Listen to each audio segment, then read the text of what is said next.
Assalamualaikum warahmatullahi wabarakatuh. Salam sejahtera buat kita semua.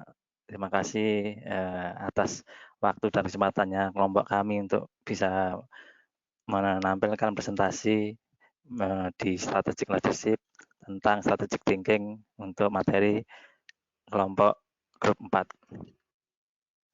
Yang kami hormati Pak Gugu Bismono, izinkan kami mengucapkan belasungkawa yang sebesar-besarnya atas meninggalnya Bapak mertua. Mudah-mudahan amal beliau diterima di sisi Allah Subhanahu wa taala dan teman-teman keluarganya juga diberikan ketabahan yang sebesar-besarnya. Yang kami sayangi, yang kami cintai teman-teman mahasiswa MBA 32 Yogyakarta, mudah-mudahan dalam keadaan sehat selalu tanpa ada gejala apapun. Terus terang ini merupakan presentasi online pertama kami di MBA terkait dengan adanya wabah COVID-19. Kalau boleh saya sampaikan, COVID-19 masuk ke Indonesia ini juga tergolong agak telat karena di beberapa negara lain sudah mulai pemulihan. Di Indonesia baru akan mulai endemis di puncak-puncaknya. Jujur saja memang kenapa telat, memang aturan masuk ke Indonesia itu juga relatif susah sehingga COVID pun juga masuknya belakangan. Itu yang terjadi di Indonesia. Beberapa daerah juga mengalami lockdown, mengalami isolasi. Itu pun juga masih tarik ulur dan itu menyebabkan jujur saja virus COVID-19-nya putus asa. Ini jadi lockdown apa enggak, ini jadi lockdown apa enggak. Nah, itu yang menyebabkan negara ini masih simpang siur.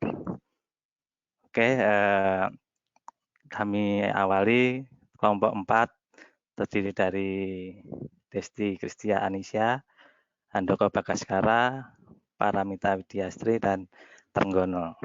Next, Pak. Di dalam strategic thinking ini, kita ada beberapa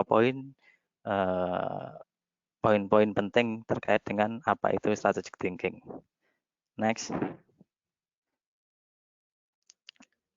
Yang pertama adalah apa strategic thinking itu? Pemikiran yang dilakukan untuk mencapai keunggulan kompetitif, sehingga harapannya dengan adanya strategi ini semua hal yang terkait dengan keunggulan-keunggulan yang ada di internal maupun di eksternal bisa dikelola dengan baik, bisa memberikan added value untuk si perusahaan. Terus yang kedua, strategic thinking ini berbeda dengan strategic planning. Kalau strategic planning itu digunakan dalam keseharian kita dalam menjalankan operasional perusahaan. Tetapi strategic planning ini juga untuk bisa sebagai action untuk mencapai tujuan dan sasaran yang ditentukan oleh perusahaan. Sehingga kedua hal ini seiring berjalan, tetapi secara konsep perjalanan itu agak secara konsep teorinya agak berbeda. Yang ketiga, perbedaan utama antara strategic thinking dan strategic planning. Strategic thinking ini dilakukan dalam operasional sehari-hari, sehingga bisa digambarkan bahwa strategic thinking ini adalah suatu keharusan yang harus ada di dalam suatu organisasi maupun di kepemimpinan. Kalau strategic planning ini bisa dievaluasi secara berkala, mulai 3 bulanan, 6 bulanan, ataupun tahunan. Sehingga secara konsep strategic thinking ini juga masuk di dalam item strategic planning. Next, Pak.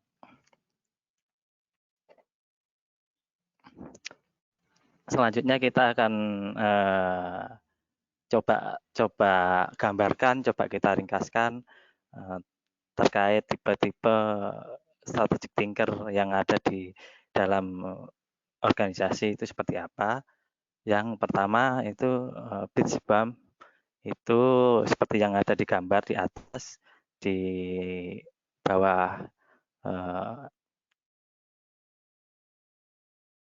payung, dia duduk-duduk di lantai, itu adalah tipe strategic thinker yang hanya duduk-duduk saja. Artinya dia hanya melihat situasi dan kondisi dari tempat duduknya saja tanpa memberikan pemikiran yang bermanfaat buat bisnis atau organisasi tersebut. Sehingga ini termasuk strategic thinker yang paling rendah tingkatannya untuk membangun sebuah organisasi. Terus yang kedua snorkeler ini yang nomor 2 yang di bawah itu ini strategic thinker yang sering mempunyai banyak masalah atau beberapa masalah dimunculkan di permukaan organisasi, tetapi si snorkel ini tidak mempunyai solusi yang tepat untuk bisa mengatasi hal itu, sehingga bisa dikatakan bahwa snorkel ini juga belum bisa memberikan kontribusi yang maksimal di dalam suatu organisasi. Terus yang ketiga itu scuba diver, itu relatif tipe yang sudah dilengkapi dengan alat alat dan SOP yang jelas, sehingga tatanan untuk melangkah itu sudah bisa ditentukan. Dan biasanya tipe-tipe seperti ini itu mempunyai pemikiran yang strategis untuk bisa memberikan dampak positif terhadap bisnis dan organisasi. Terus yang keempat, yang ke bawah ini, yang seperti di gambar, itu adalah free diver. Ini tipe pemikir strategis yang menghasilkan ide-ide baru. Dan ini memang yang banyak dicari atau diperlukan oleh suatu organisasi. Dan ini biasanya tipe-tipe seperti ini mempunyai dampak pengaruh ke bisnis atau organisasi secara total, berdampak secara keseluruhan di dalam suatu organisasi. Itu kira-kira tipe-tipe strategic thinker yang kita rangkum sehingga kita bisa mendapatkan tipe-tipe yang mana yang cocok dengan perusahaan atau organisasi di yang lain. Monggo next. Oke, terima kasih Mas Trenggono. Sekarang saya akan menjawab tentang pertanyaan, dapatkah seorang manajer belajar untuk menjadi strategik?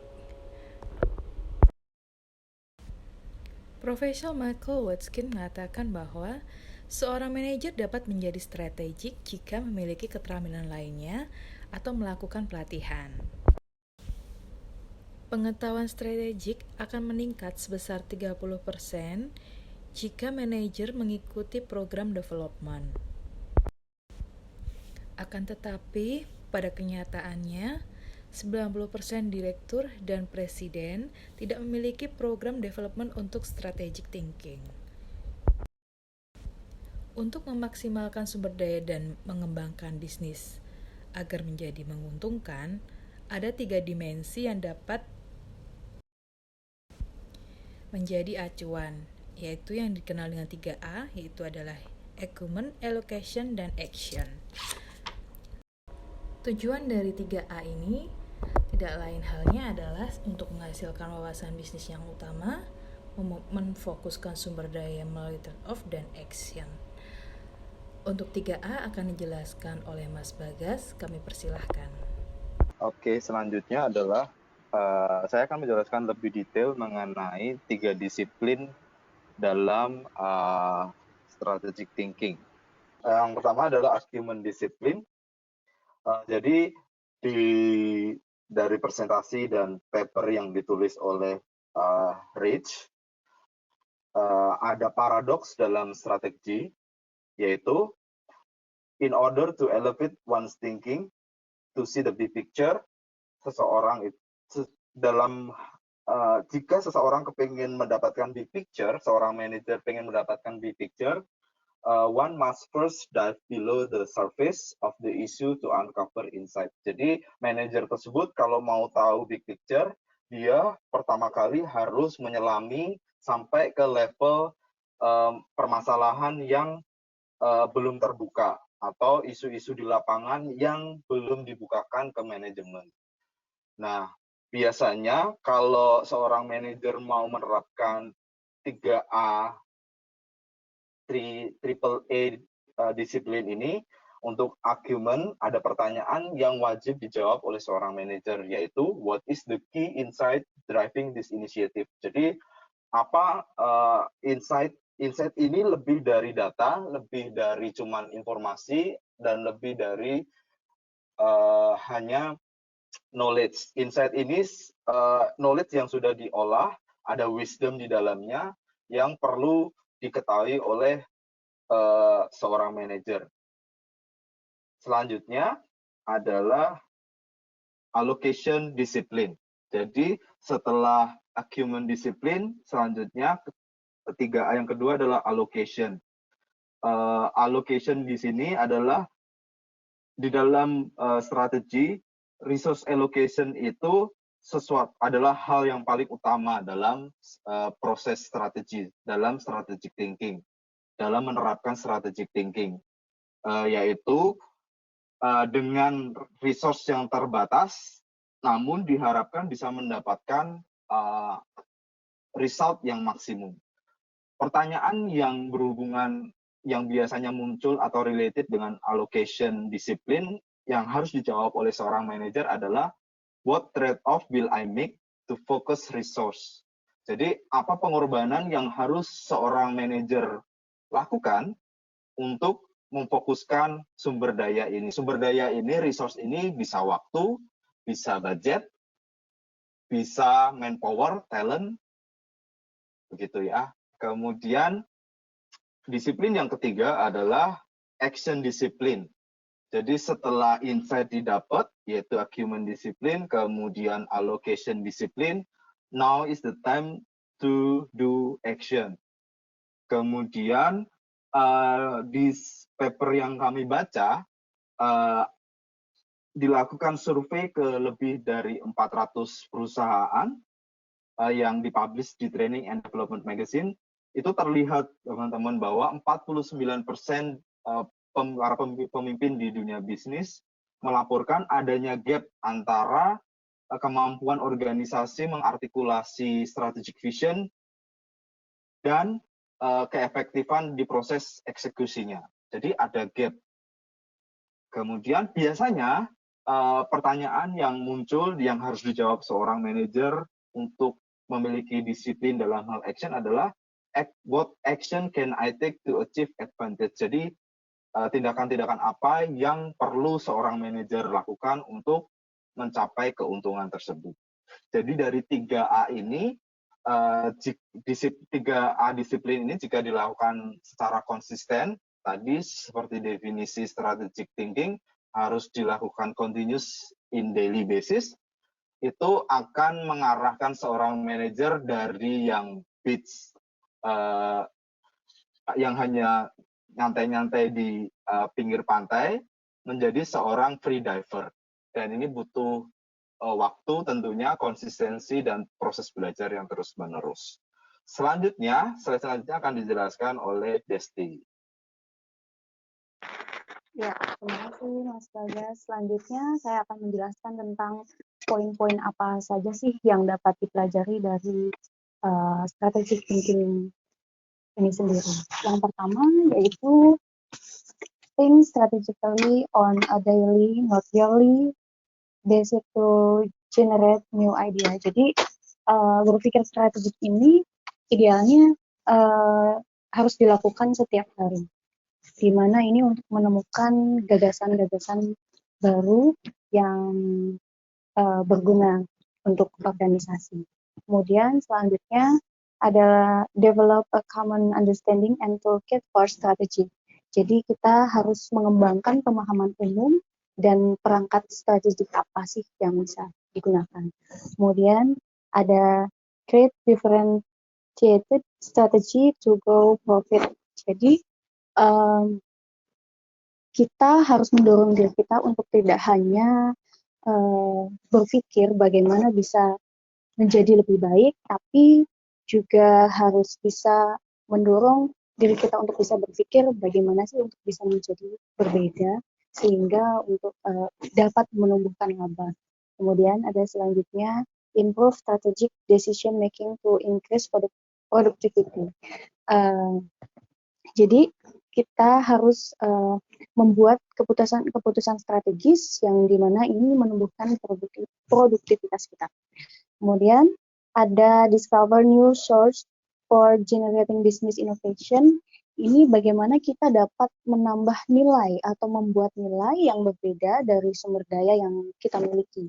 Atau mungkin kita bisa menemukan sumber daya baru untuk menghasilkan inovasi-inovasi. Selanjutnya, overcome 5 execution error to successfully implement strategy. Jadi ini kita sebisa mungkin harus mengatasi kesalahan dalam mengeksekusi, dalam menerapkan strategi. Selanjutnya ada design a one-page blueprint to guide daily business activities. Ini kita bisa seperti membuat rencana kecil untuk membantu kegiatan bisnis sehari-hari kita. Kemudian selanjutnya ada confidently set strategic direction to maintain competitive advantage. Jadi percaya diri ini penting dalam menetapkan langkah strategik untuk mempertahankan keunggulan kompetitif bisnis kita.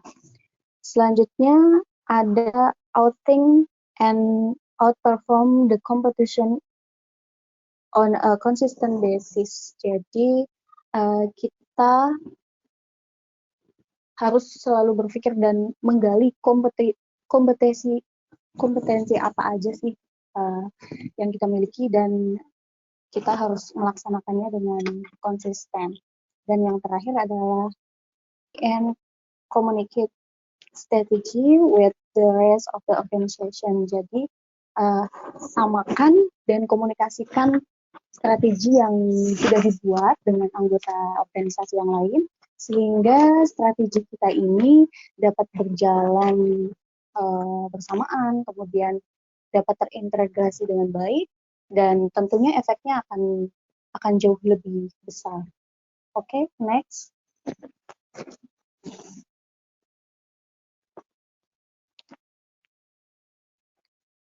Ya, selanjutnya saya akan menjelaskan penerapan manajerial dari strategic thinking di beberapa organisasi atau perusahaan di mana presenter bekerja. Yang pertama, penerapan strategic thinking di Springer Nature. Itu kita bisa menjawab ada 2 pertanyaan di sini.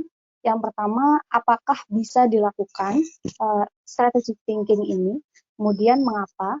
Jawabannya tentu bisa, karena country manager di Springer Nature ini diberikan research yang bisa digunakan dalam berkompetisi untuk melayani konsumen-konsumen yang ada di Indonesia. Kemudian strategic thinking skill ini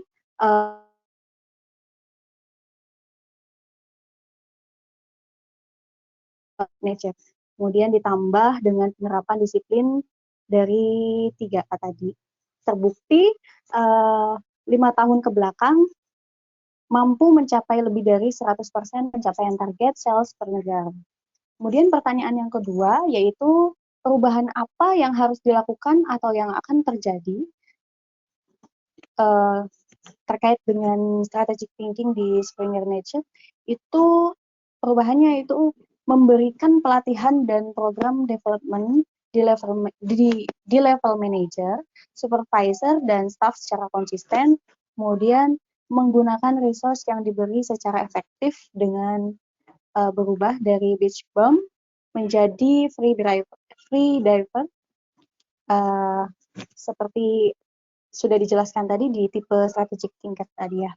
Selanjutnya penerapan manajerial di Semen Indonesia. Ya, apakah strategic thinking ini bisa dilakukan?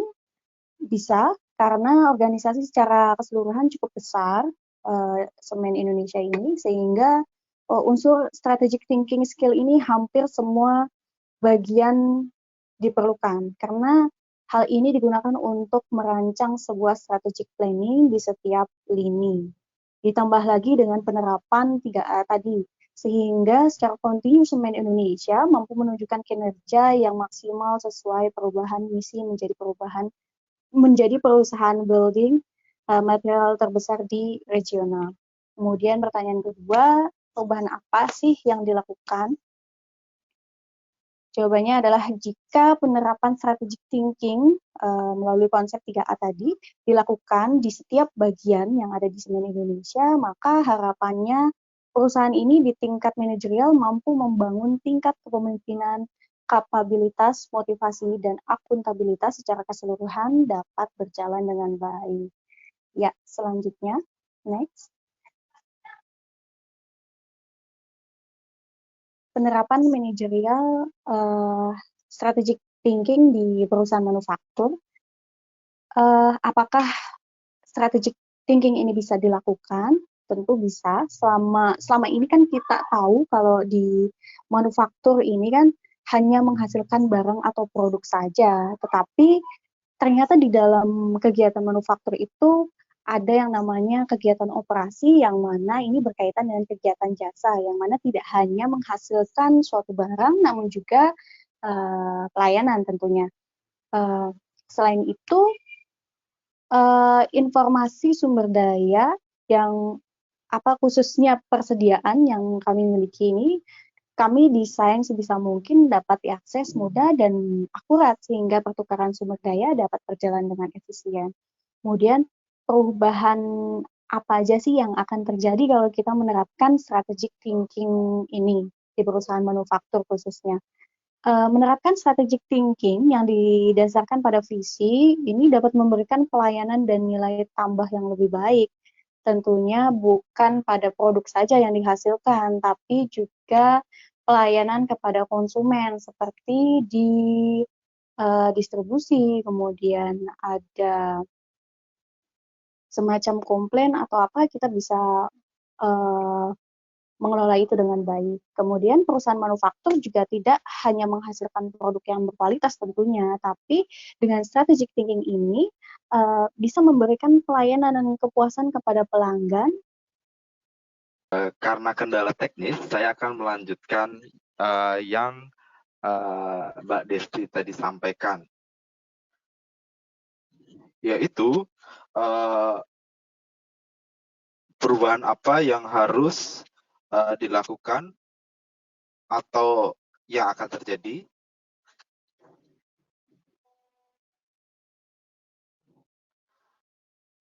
dengan menerapkan strategic thinking di manufacturing yang didasarkan pada visi dapat memberikan pelayanan dan nilai tambah. Oke, selanjutnya penerapan manajerial di Ambrose. Apakah bisa dilakukan dan mengapa? Jawabannya tentu bisa dilakukan. Di sini Mita menjelaskan Ambrose adalah perusahaan keluarga dan penerapan 3A secara keseluruhan mampu dilakukan, ditambah dengan unsur strategic thinking skill dari pemegang saham di setiap strategic planning yang dilakukan.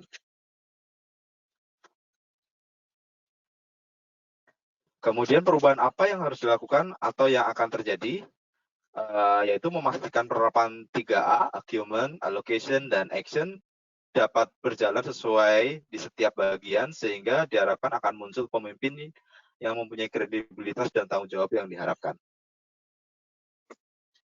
Sekian presentasi dari kelompok 4, grup strategic leadership untuk tema strategic thinking dari eksekutif MBA Yogyakarta angkatan 32. Sekian presentasi kami. Terima kasih karena berkenan mendengarkan. Jika ada pertanyaan selanjutnya dari teman-teman di kelas, silakan feel free untuk kontak kita personally atau langsung. Terima kasih Pak Gugup waktu yang diberikan. Kami akhiri presentasi kami.